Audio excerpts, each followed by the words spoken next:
اللہ نے عروج و زوال کے جتنے قصے ہمیں سنائے ہیں، جو بڑی بڑی قومیں تباہ ہوئیں وہ غربت کی وجہ سے نہیں ہوئی، ٹیکنالوجی کی کمی کی وجہ سے نہیں ہوئی، اپنی اخلاقی پستی کی وجہ سے تباہ ہوئی۔ الم تر کیف فعل ربک بعاد ارم ذات العماد التي لم يخلق مثلها في البلاد، یہ ایک قوم۔ وثمود الذين جابوا الصخر بالواد، یہ ایک دوسری قوم۔ وفرعون ذی الاوتاد، ایک تیسری قوم۔ اللہ تعالیٰ کہہ رہے ذرا دھیان سے میری بات بھی سنو اور غور بھی کرو کہ تمہارے رب نے قوم عاد کے ساتھ کیا کیا، جن جیسا تیرے اللہ نے بنایا ہی نہیں تھا۔ وہ دنیا میں اتنا طاقتور انسان اللہ نے نہیں پیدا کیا، جن کی اوسط، ہماری اوسط عمر 40 ہے، ان کی اوسط عمر تھی 300 سال، 300 سال، 600-500 سال وہ زندہ رہتے تھے، بوڑھے نہیں ہوتے تھے، بیمار نہیں ہوتے تھے، بال نہیں سفید ہوتے، یوں درخت کو پکڑ کے اکھاڑ دیتے تھے، ہاتھ سے پکڑ کے اکھاڑ دیتے تھے، اتنی طاقت اللہ تعالیٰ نے ان کو عطا فرمائی۔ اللہ تعالیٰ فرماتے ہیں یہ کیوں ہلاک ہو گئے؟ سخر علیہم 7 لیال وثمانیة ایام حسوما فترى القوم فيها سرعا كأنهم اعجاز نخل خاویہ فهل ترى لهم من باقیہ۔ ایک اور آیت میں نے ساتھ شامل کی کہ اللہ تعالیٰ فرماتے ہیں وہ نافرمان ہوئے، ان میں طاقت کی کمی نہیں تھی، نافرمان ہوئے، سرکش ہوئے، آوارہ ہو گئے، اللہ کو بھی للکارا اور انسانی اخلاق کا دامن بھی تار تار کیا۔ تو اللہ نے کہا میں نے ان پر ایک ہوا چھوڑی، وہ کہتے تھے من اشد منا قوة، کوئی ہم سے طاقتور ہے تو اس سے ہمیں ڈراؤ۔ ان کے نبی تھے ہود علیہ السلام، وہ کہتے کوئی ہم سے طاقتور ہے تو ڈراؤ، ہمیں کس سے ڈراتے؟ من اشد منا قوة، کوئی ہے ہم سے زیادہ طاقتور؟ تو اللہ نے جواب دیا اولم یروا ان الذی خلقهم هو اشد منهم قوة وكانوا بآیاتنا یجحدون۔ میرے نبی ہود آبی نے بتائیں کہ جس اللہ نے تمہیں نطفے سے اتنا بڑا انسان بنایا ہے نا، وہ تم سے زیادہ طاقتور ہے۔ اللہ تو نظر نہیں آ رہا، لہٰذا وہ کہتے ہو ہے ہی کوئی نہیں، ساڑھے جائے ہے ہی کوئی نہیں، کوئی دکھاؤ۔ جب وہ اکڑتے ہی گئے تو اللہ نے ایک ہوا چھوڑ دی، 7 لیال وثمانیة ایام، 7 راتیں اور 8 دن۔ اور اس کائنات کی سب سے طاقتور مخلوق ہوا ہے، سب سے طاقتور۔ جب اللہ تعالیٰ نے زمین پیدا کی تو یہ امبیلنس تھی، تو اللہ تعالیٰ نے پہاڑ گاڑے تو بیلنس ہو گئی۔ فرشتوں نے کہا یا اللہ پہاڑ سے کوئی طاقتور مخلوق ہے؟ تو اللہ نے کہا لوہا، کاٹ دیتے۔ تو فرشتوں نے پوچھا یا اللہ لوہے سے طاقتور کوئی مخلوق ہے؟ تو اللہ نے فرمایا آگ ہے جو اسے پگھلا دیتی۔ تو فرشتوں نے پوچھا یا اللہ آگ سے طاقتور کوئی مخلوق ہے؟ تو اللہ نے فرمایا پانی جو اسے بجھا دیتا ہے۔ فرشتوں نے پوچھا یا اللہ پانی سے طاقتور کوئی مخلوق ہے؟ تو اللہ نے فرمایا ہوا ہے جو اسے بخارات بنا کے اڑا دیتی۔ تو ہوا اس کائنات کی اللہ نے سب سے طاقتور مخلوق بتائی ہے۔ اب عجب بات بتاؤں، فرشتوں نے پوچھا یا اللہ ہوا سے بھی طاقتور کوئی چیز ہے؟ آپ حیران ہو گئے سن اپنے نبی کی بات۔ تو یا اللہ ہوا سے بھی طاقتور کوئی مخلوق ہے؟ اس کائنات میں ہوا سب سے طاقتور چیز۔ اللہ نے کہا میرے بندے کا میرے نام پہ ایسے خرچ کرنا کہ کسی کو پتہ نہ چلے کہ اس نے خرچ کیا، ایسے دے کہ کسی کو پتہ ہی نہ چلے، تو اللہ نے کہا کہ یہ میرے بندے کا میرے نام پہ خرچ کرنا یہ اتنا طاقتور عمل ہے کہ ہوا بھی اس کے آگے جھک جاتی ہے، چونکہ یہ عمل میرے غصے کو بجھا دیتا، میرے غصے کو ٹھنڈا کر دیتا۔ اللہ کے غصے کو ٹھنڈا کرنے والی چیز اللہ کے نام پہ خرچ کرنا۔ مسلمان کنجوس نہیں ہوتا، بخیل نہیں ہوتا۔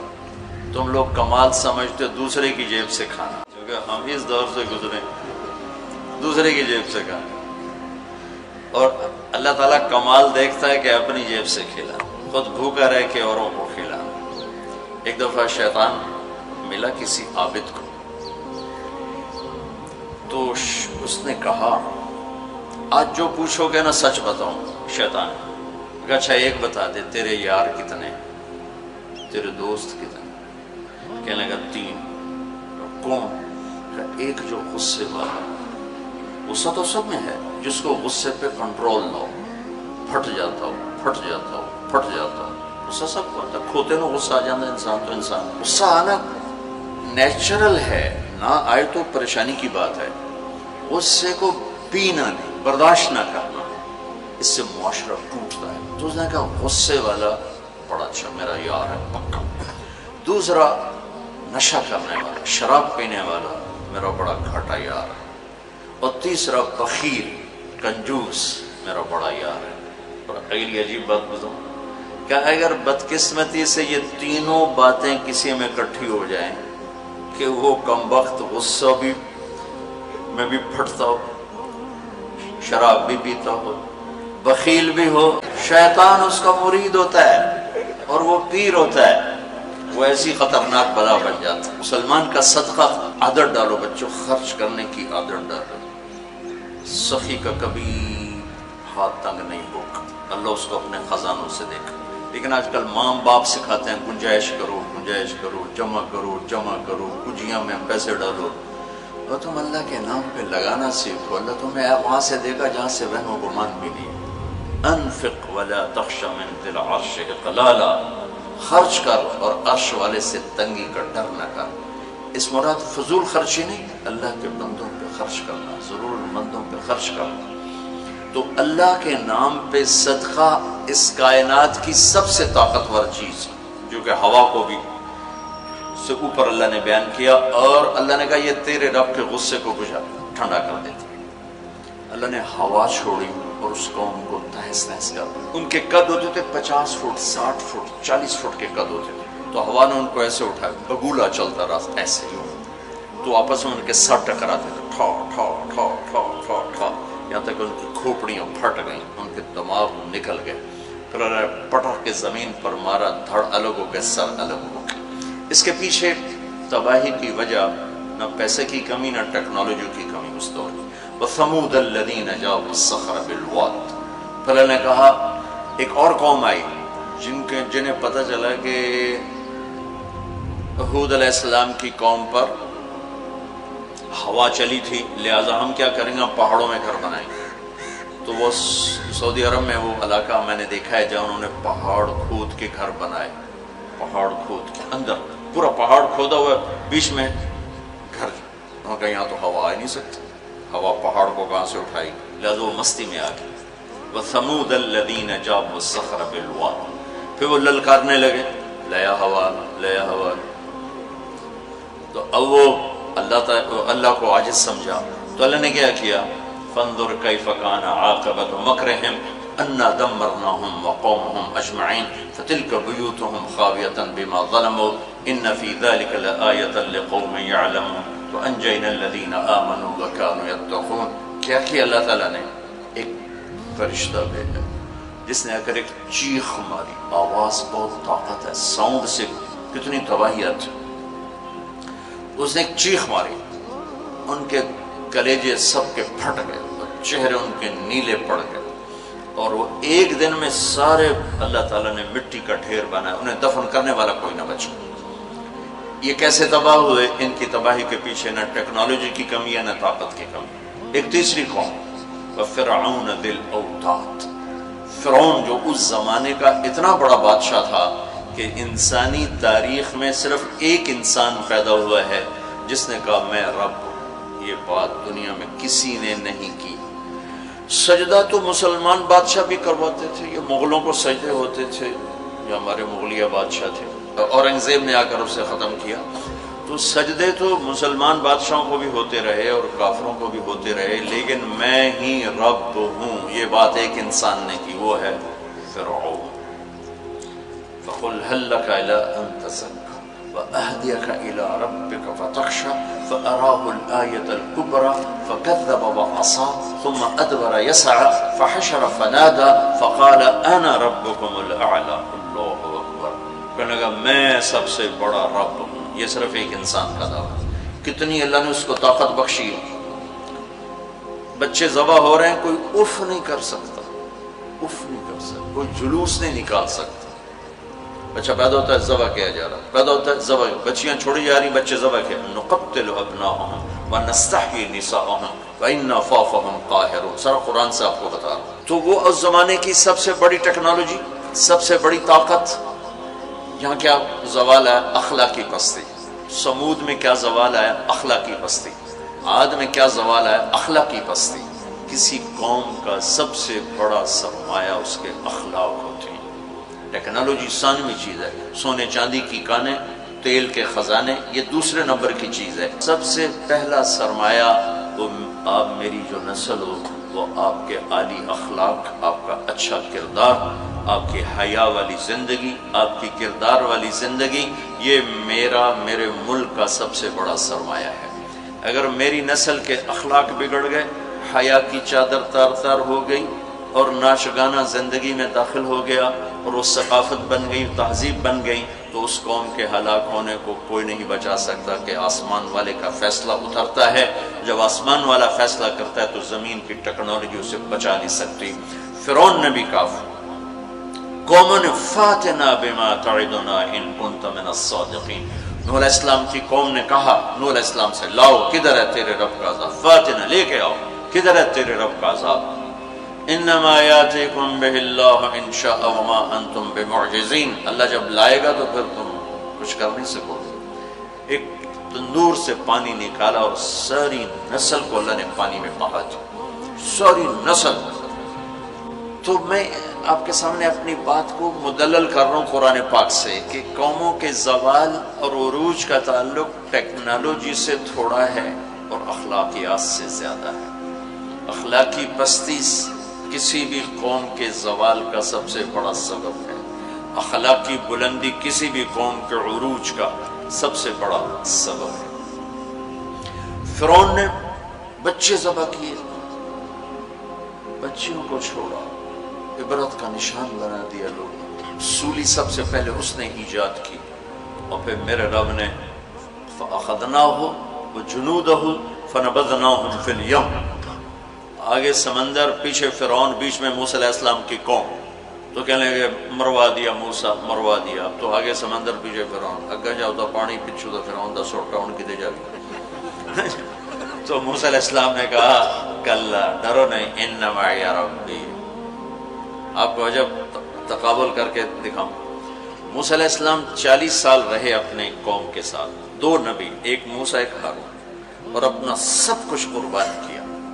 جب آگے سمندر دیکھا، پیچھے فرعون دیکھا، تو انہیں نہ موسیٰ یاد رہے نہ ہارون یاد رہے، انہیں اپنے پڑ گئے، انا لمدرکون، موسیٰ مروا دیتے سن، یا آپ ہمارے رسول ہیں، آپ ہمارے نبی، آپ کا کیا بنے گا، کوئی فکر نہیں، ہارون کا کیا، سانو اپنی پہ گئے، ان مروا دیا تو انہیں موسیٰ، تو انہوں نے کہا کلا ان معی ربی سیہدین، ہرگز نہیں، میرا اللہ میرے ساتھ ہے، مجھے راستہ دکھائے گا۔ لیکن کلا میں ایک اشارہ ہے کہ تمہیں مرنا ہی چاہیے، یا تمہیں فرعون مارے یا تمہیں پانی مارے، لیکن چونکہ میرا اللہ میرے ساتھ ہے تو انشاءاللہ مجھے راستہ ملے گا، تمہیں بھی مل جائے گا، میری تو فیل تمہیں بھی مل جائے گا۔ تو جب وہ بالکل قریب آ گیا تو اللہ نے کہا فضرب بعصاک البحر، لاٹھی مار۔ لاٹھی اللہ نے فرعون کے لشکر پہ نہیں مروائی، عجیب بات، کہ پانی پہ لاٹھی مار، بالکل عقل کے خلاف، پانی پہ لاٹھی مار۔ موسیٰ علیہ السلام نے یہ نہیں پوچھا یا اللہ اب پانی تے سوٹے مارن دا کی مطلب، فرعون دے سرج مروا، کہا نہیں ادھر مار۔ فانفلق البحر فکان کل فرق کالطود العظیم، میرے رب کی قدرت کہ ایک دم اس لاٹھی سے ٹھوٹے مارتا سمندر 12 راستوں میں تبدیل ہو گیا، اور سارا پانی ایسے سیمنٹ کی دیوار بن کے کھڑا ہو، ایسے کوئی جنبش نہیں، اور 12 قبیلے تھے، 12، تو ہر قبیلہ ایک راستے پہ پانی میں انٹر ہو گیا، بڑی بڑی دیواریں۔ اب ان کو پریشانی شروع ہو گئی کہ پتہ نہیں نال دیں کی حال ہے، تو اللہ تعالیٰ نے پانی کو ٹرانسپیرنٹ کر دیا، یا پہلے ہوتا ہے لیکن نظر نہیں آتا نا، تھک ہو، تو اللہ تعالیٰ نے دکھانا شروع کر دیا، وہ جا رہا ہے، وہ جا رہا ہے، وہ جا رہا ہے، سب جا رہے ہیں، جا رہے ہیں، جا رہے ہیں، سب پار نکل گئے۔ تو فرعون کنارے پر آ گیا، انٹر ہوا، اس کے ساتھ اس کا لشکر انٹر ہوا، تو اللہ نے پانی کو حکم دیا تو پانی دوبارہ حرکت میں آیا اور سارا لشکر اس کے اندر ڈوبا، غرق ہوا۔ کہنے لگے ہمیں اعتبار نہیں، دکھاؤ واقعی مر گیا ہے۔ پانی کی موج نے اٹھایا اور باہر پھینک دیا۔ موت کو دیکھ کے نبی بھول گیا 40 سال جنہوں نے محنت کی۔ دیکھو ہمارے نبی ہجرت کے لیے گھر سے نکلے جمعہ کی رات 27 صفر، نبوت کا 14واں سال اور جمعہ کی رات تھی۔ تو ابو بکر رضی اللہ تعالیٰ عنہ نے عرض کی یا رسول اللہ میں نے ایک غار ڈھونڈا ہوا ہے، وہاں چل کے چھپتے ہیں، پھر جب ہماری طلب کوئی مدھم ہو جائے گی پھر ہم نکلیں گے۔ چلو اب کبھی آگے چلیں کبھی پیچھے، کبھی ہمارے نبی کے آگے ہوں کبھی پیچھے ہوں، کبھی آگے ہوں کبھی پیچھے ہوں۔ تو آپ نے فرمایا کہ ابو بکر یہ کیا کرو، کبھی آگے کبھی پیچھے، کبھی آگے کبھی پیچھے۔ تو کہنے لگے یا رسول اللہ اخاف الرصد فامشی امامک واخاف الطلب فامشی خلفک۔ یا رسول اللہ جب مجھے یہ خیال آتا ہے کہ آگے کوئی دشمن چھپا ہوا وار نہ کر دے تو میں آگے چلتا ہوں کہ وار میرے اوپر پڑے آپ پہ نہ پڑے، اور جب مجھے خیال آتا ہے کہ پیچھے سے آ کے حملہ نہ کر دے تو میں بھاگ کے پیچھے ہو جاتا ہوں کہ اگر کوئی وار کرے تو میرے اوپر آئے آپ پر نہ آئے۔ انا لمدرکون، ابو بکر کا عمل اور بنی اسرائیل کا عمل آپ فرق دیکھ رہے ہو۔ اگلے دن اچھا ہمارے نبی پنجوں پہ چل رہے تھے، پنجوں پہ، پورا پاؤں نہیں کہ اس زمانے میں کھوجی، جب تک کچی سڑکیں تھی یہ علم تھا، خود ہمارے گاؤں میں کھوجی تھے، کچی سڑکوں پہ پاؤں کے نشان پر چلتے چلتے سینکڑوں میل چلے جاتے تھے۔ ہمارے دادا کے اونٹ چوری ہوئے ڈیرہ غازی خان، چوری ہونا کوئی بڑی بات نہیں تھی، بےزتی سمجھی جاتی تھی اس زمانے میں، فلانے سردار دی چوری ہو گئی۔ تو وہ کھوجی کو لے کر چلے میاں چنو کے پاس ہمارا گاؤں ہے، وہاں سے چلتے چلتے دیرہ غازی خان سے چوٹی پہنچے، پاؤں کا نشان دیکھتے دیکھتے، اور وہاں سے اپنے اونٹ لے کر واپس آئے۔ تو میرے نبی پنجوں پر چل رہے تھے کہ قدم کا نشان نہ پڑے، لہذا جب آپ پہاڑ کے قریب پہنچے، وہ سیدھا پہاڑ ہے بالکل غار ثور ایسے، جب آپ چڑھنے لگے تو انگلیاں اتنی درد کرنے لگیں کہ آپ سے چڑھا نہیں گیا۔ تو ابو بکر رضی اللہ تعالیٰ عنہ نے آپ کو کمر پہ بٹھایا اور کمر پہ بٹھا کے اس پہاڑ کو اوپر لے کر کے، کبھی اللہ آپ کو لے جائے تو آپ دیکھنا کتنا وہ اوکھا پہاڑ ہے جس پر ابو بکر اوپر لے کر گئے۔ پھر آپ کو باہر بٹھایا، کہا آپ باہر بیٹھیں، خود اندر تشریف لے گئے۔ اندھیرا تھا تو ٹٹول کے سوراخ بند کرنے شروع کیے، روڑے پتھر اس سے۔ اب سوراخ باقی تھے اور روڑے ختم ہو گئے، تو اپنی پگڑی اتاری اور اس کو پھاڑ کے سوراخ بند کیے۔ پھر بھی سوراخ باقی تھے تو کرتا اتارا اور اس کو پھاڑ کے سوراخ بند کیے۔ پھر ایک سوراخ باقی رہ گیا، وہ جس میں سانپ تھا، اس کے اوپر اپنی ایڑی کو رکھ دی۔ پھر عرض کی یا رسول اللہ آپ تشریف لائیں۔ آپ کو اندھیرے میں پتہ نہیں چلا کہ ابو بکر کے نہ پگڑی ہے اور نہ کرتا ہے۔ جب تھوڑی روشنی ہوئی، صبح صادق ہوئی، روشنی ہوئی تو دیکھا ابو بکر کے نہ کرتا نہ پگڑی۔ تو آپ نے کہا ابو بکر تیرا کرتا تیری پگڑی؟ کہ یا رسول اللہ آپ یہ دیکھ رہے ہیں سارے سوراخ تھے، مجھے خیال ہوا کوئی چیز آپ کو تکلیف نہ پہنچائے تو میں نے یہ سارے بند کر دیے۔ تو اس پر ایک دم میرے نبی کی آنکھیں بھر آئیں اور اب بے ساختہ روئے اور ہاتھ اٹھا کر رکھا یا اللہ میں ابو بکر سے راضی ہوں، تو بھی اس سے راضی ہو جا اور اسے جنت میں میرا ساتھی بنا تھا۔ تو فوراً جبریل آئے اور عرض کی یا رسول اللہ تعالیٰ فرما رہے ہیں کہ ہم ابو بکر سے راضی ہیں، وہ جنت میں آپ کا ساتھی بنانے کی بشارت دیتے ہیں۔ بنو اسرائیل کہہ رہے ہیں مروا دیا، اور ابو بکر کیا کر رہے ہیں آپ کو تقابل کر کے بتا۔ پھر اگلے دن قریش کا کھوجی صرف انگلیوں کو پہچانتا غار ثور کی طرف چل پڑا۔ جب وہ چلے تو میرے رب کا غیبی نظام حرکت میں آیا۔ اللہ نے ایک بیل اگائی، وہ کافی کھلی جگہ ہے، بیل اگائی، بیل، اس کے شاخوں کے اندر اللہ نے مکڑیوں کو حکم دیا، انہوں نے جالا بنا دیا، ایک کبوتری نے آ کے انڈے دے دیے۔ کھوجی ٹھیک دروازے پہ لے کے آ گیا، کا پاؤں کا نشان یہاں تک۔ تو اب ابو بکر کے دل پہ کیا گزر رہی تھی وہ قرآن بتاتا ہے، بنو اسرائیل کے دل پہ کیا گزری قرآن نے کہا انہیں اپنی پڑ گئی، اپنے نبی کی بھول گئی۔ لیکن جب یہاں دشمن سر پہ پہنچا ہے تو ابو بکر کے دل پر کیا گزری اس کو قرآن بتاتا ہے، اذ یقول لصاحبہ لا تحزن ان اللہ معنا، جب ہمارے نبی نے اپنے ساتھی ابو بکر سے کہا غم نہ کر اللہ ہمارے ساتھ ہے، غم نہ کر اللہ ہمارے ساتھ ہے۔ یہ غم کا لفظ ہے، خوف کا لفظ نہیں، کہ ڈر نہیں، اللہ ہمارے ساتھ ہے۔ اگر قرآن کہتا لا تخف، ڈرو نہیں، اللہ ہمارے ساتھ ہے، تو ڈرو نہیں کا لفظ بتلاتا کہ ابو بکر کو اپنی پڑ گئی، یار میرا کی بڑھنا ہے۔ قرآن کہتا ہے غم نہ کر، ابو بکر کو اپنی ذات بھول گئی، اپنے نبی کا غم لگ گیا کہ یا اللہ میرے نبی کا کیا بنے گا، یا اللہ میرے نبی کا کیا بنے گا۔ تو اللہ تعالیٰ نے فرمایا اس ابو بکر کے سینے کو سامنے رکھ کر کہ اپنے حبیب کی زبان سے کہلوایا غم نہ کر اللہ ہمارے ساتھ ہے، اللہ ہمارے ساتھ ہے۔ پھر دونوں امتوں کا فرق بتانے لگا ہوں۔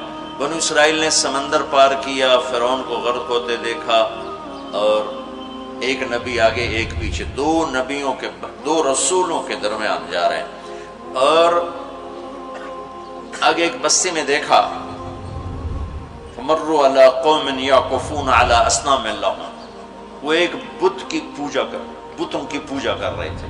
اتنے ماٹھے تھے عقل کے بنو اسرائیل کہ پتھر کی پوجا ہو رہی، 40 سال نبی کی صحبت ہے، بڑے بڑے معجزے دیکھے، اور ابھی پانی پاؤں پہ لگا ہوا ہے، سمندر کو پھٹتے دیکھا، فرعون کو ڈوبتے دیکھا۔ موسیٰ علیہ السلام سے کہنے لگے اجعل لنا الہا کما لہم آلیہ، موسیٰ علیہ السلام جی ہماری ایک درخواست۔ کہنے لگے کیا ایو جے ہے خدا سانو ہی لے دے، ایسے میں انہوں متھر ٹیکی۔ اتنی چھوٹی عقل کے تھے کہ ایک لے دے ہمیں، ان کو توڑے جا بے عقل میں دنیا جو ایک ہی کوئی، انکم قوم تجہلون۔ ہمارے نبی دنیا سے تشریف لے گئے، فوت ہوئے 12 ربیع الاول 7 جون 633 عیسوی 11 ہجری، پیر کا یہی تقریباً یہی ٹائم ہے، اس سے تھوڑا سا آگے، زور سے پہلے۔ اب دنیا سے تشریف لے گئے، انتقال فرما گئے۔ صحابہ پہ عجیب و غریب کیفیت طاری ہوگی۔ عمر رضی اللہ عنہ نے تلوار نکال لی، جو کہے گا اللہ کا نبی فوت ہو گیا قتل کر دوں گا۔ وہ فوت نہیں ہوئے، اللہ کے پاس گئے، واپس آئیں گے۔ ابوبکر صدیق کو پتہ چلا، وہ عوالی ایک محلہ ہے، وہاں گئے ہوئے تھے اپنی بیگم کے پاس، وہاں سے دوڑتے ہوئے آئے، تھوڑے سے چھلانگ لگائی، گھر میں داخل ہوئے، اپنی بیٹی کے حضرت عائشہ کے گھر میں آپ کا انتقال ہوا۔ آپ کے چہرے سے کپڑا ہٹایا، ماتھا چوما، آنسو گرے، اور کہا طبت حیا و میتا، میرے محبوب آپ دونوں حالتوں میں پاک پاکیزہ خوشبودار ہیں، دنیا سے جانے کے بعد بھی اور دنیا میں رہتے ہوئے بھی۔ پھر تشریف لائے تو عمر کی آواز گرجدار، کوئی نہ کہے میرے نبی فوت ہو گئے۔ ممبر پر آ کر کھڑے ہوئے کہا عمر بیٹھ جاؤ۔ عمر کہنے لگے میں نہیں بیٹھتا۔ تو کہنے لگے ایھا الناس من کان یعبد محمدا فإن محمدا قد مات، جو لوگ محمد کی پوجا کرتے تھے تو سنو آج ان کو اللہ نے اٹھا لیا ہے۔ ومن کان یعبد اللہ فإن اللہ حی لا یموت، اور جو اللہ کی پوجا کرنے والے ہیں وہ سن لیں کہ اللہ موت سے پاک، زندہ، قائم دائم، حی قیوم، موجود ہے۔ اور پھر آپ نے یہ آیت پڑھی انک میت و انہم میتون، میرے حبیب آپ نے بھی موت کا ذائقہ چکھنا ہے، وہ سب نے موت کا پیالہ پینا ہے۔ اور یہ آیت پڑھی وما محمد الا رسول قد خلت من قبلہ الرسل افإن مات او قتل انقلبتم علی اعقابکم، میرے نبی بھی تو رسول ہیں جیسے اور رسول ہیں، ان کو بھی تو موت نے آنا ہے، تو تم میرا راستہ چھوڑ دو گے، میرا دین چھوڑ دو گے۔ تو عمر رضی اللہ تعالیٰ عنہ فرماتے ہیں میری ٹانگوں سے جان نکل گئی، چونکہ مجھے پتہ چل گیا کہ آپ فوت ہو گئے ہیں، تو میں یوں نیچے گرا، سیدھا ایسے اسٹریٹ نیچے گرا کہ مجھے یوں لگا جیسے یہ قرآن آج اترا ہے، جیسے یہ قرآن آج اترا ہے۔ تو ابوبکر صدیق رضی اللہ تعالیٰ عنہ صحابہ کا ایمان اور بنو اسرائیل کا ایمان اب تقابل، دو نبیوں کی موجودگی میں اتنے بڑے معجزے دیکھ کر ایک پتھر کا بت دے ہم بھی اس کو سجدہ کریں، اور یہاں میرے نبی دنیا سے جا چکے ہیں، اور ابو بکر صدیق اعلان کرتے ہیں کہ اللہ زندہ ہے، موت سے پاک ہے، اور میرے نبی کو اللہ نے بلا لیا جیسے ہر نبی کو بلایا، میرے نبی کو بھی بلا لیا ہے۔ پہلی امتوں کو 2 نمازیں، ہمیں 5۔ پہلی امتوں کی مسجد کوئی نہیں، ہماری مسجد۔ پہلی امتوں کی اذان کوئی نہیں، ہمیں اذان دی۔ اور اذان اتنا بڑا عمل بنا دیا میرے نبی نے کہ آپ نے فرمایا کہ اذان دینے والا قیامت کے دن سب سے اونچے مقام پر کھڑا ہوگا۔ حضرت علی فرمایا کرتے تھے کاش میں اللہ کے نبی سے حسن حسین کے لیے مسجد نبوی کی اذان مانگ لیتا، یہ حضرت علی فرمایا کرتے تھے۔ اور جنگ قادسیہ میں مؤذن زخمی ہو گیا تو اذان دینے کے شوق میں سردار آپس میں الجھ گئے، ایک کہتا میں دوں گا، ایک کہتا میں دوں گا، پھر قرعہ اندازی ہوئی، جس کا نام نکلا اس نے اذان دی۔ حضرت عمر فرمایا کرتے تھے اگر میں امیر المومنین نہ ہوتا، اگر میں خلیفہ وقت نہ ہوتا تو میں مسجد نبوی کا مؤذن بننا پسند کرتا۔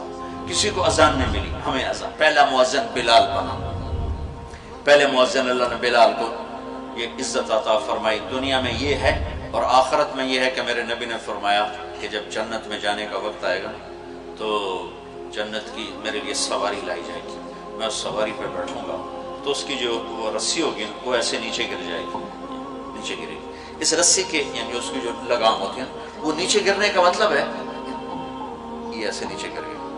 اب نیچے گرنے کا مطلب ہے کہ اس کی ڈرائیونگ میرے نبی نے نہیں کرنی، کوئی آنے والا ہے، کوئی ڈرائیور آنے والا ہے جو رسی پکڑ کے چلے گا، کوئی کوچوان آنے والا ہے جو اس کو پکڑ کے چلے گا۔ رسی کا گرنا ایک انڈیکیشن ہے کہ کوئی نصیب والا اب آئے گا۔ جب آپ کی سواری کھڑی ہوگی، رسی نیچے ہے، تو اب سب کی گردنیں ایسے ہوں گی، کون کون، سب قیاس کر دیں کون کون کون۔ اللہ کی طرف سے اعلان ہوگا بلال کو بلایا جائے، بلال بلال۔ تو بلال آپ کی سواری کی لگام پکڑیں گے اور آپ نے فرمایا کہ سب سے پہلے میں جنت میں جاؤں گا وہ بلال میرے ساتھ ہوگا، میری سواری کی لگام پکڑ ہو جائے گا۔ تو ہمیں اذان ملی، کسی امت کو اذان نہیں ملی۔ ہمیں 5 نمازیں ملی، کسی امت کو نمازیں 2 نمازیں، ایک فجر کی 2 رکعت، عصر کی 2 رکعت۔ باجماعت نہیں، ان کو اپنی کتاب یاد نہیں، ہمیں قرآن یاد ہے۔ میرے مدرسے میں ایک بچہ اب ماشاءاللہ امریکہ میں وہ پڑھا رہا ہے، اس نے 30 دن میں قرآن یاد کیا۔